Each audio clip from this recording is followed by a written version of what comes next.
In this lesson, we are going to talk about the modal analysis.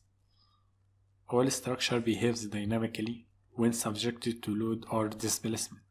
If the load applied very slowly, the acceleration value will be small and can be neglected, and the static load analysis can be justified. The acceleration of earthquakes cannot be neglected, hence the additional inertial force cannot be neglected too. The conclusion is, I recommended you to make a dynamic analysis for all buildings, not only for the building which is mentioned in the codes, because it is very easy to make dynamic analysis as we will see in the next lessons. The first step in dynamic analysis is the modal analysis. The modal analysis is a powerful technique for understanding the structure behavior to validate simulation result. And modal analysis is the step 1 for response spectrum analysis and time history analysis. So here in our model, suppose that we have 2500 of joints. Let's assume that each point has 2 degrees of freedoms. So from this model, we can generate 5000 model cases. So when the seismic acceleration is applied to each joint of the model with respect to single degree of freedom, different mode cases with unique model response are obtained, from mode 1 to n number of modes. So the response spectrum analysis will combine all these mode cases to obtain a single response for the structure. So we need to define the model cases in Etabs. To do that, go to the Define menu, then click on Model Cases.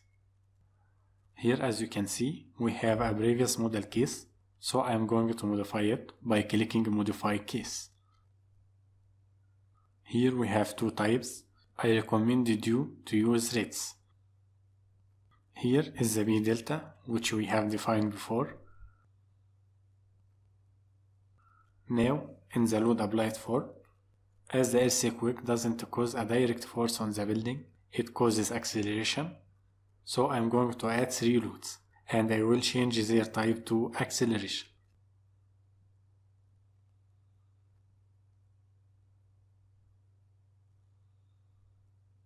Then choose UX, UY, UZ.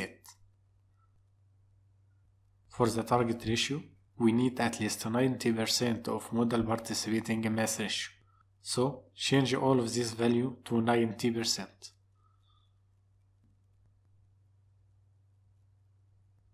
Now, for maximum numbers of modes, I recommended you to take it 2 times of the number of the stories. However, I am going to take it 7 to show you the difference. Now, let's analyze the model.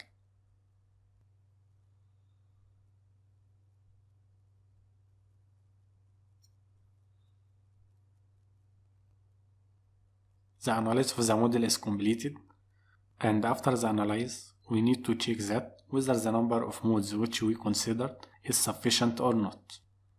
And according to the codes, the model participating mass ratio should be at least 90% of the actual masses along both directions. In our case, we have considered 7 numbers of modes. So to find out whether it's sufficient or not, go to the result branch, then model result, then click on model participating mass ratio.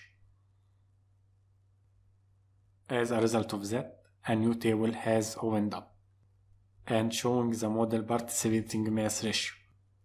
Now go to the last model to see if the sum reaches the 90%.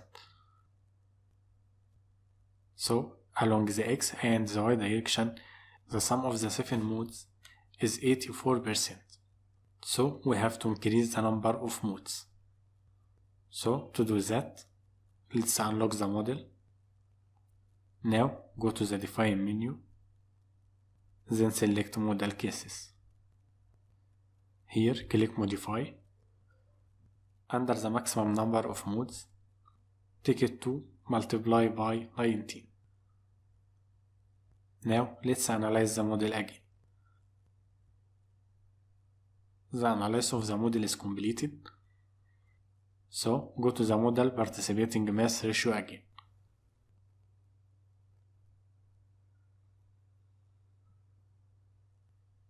Now go to the last model.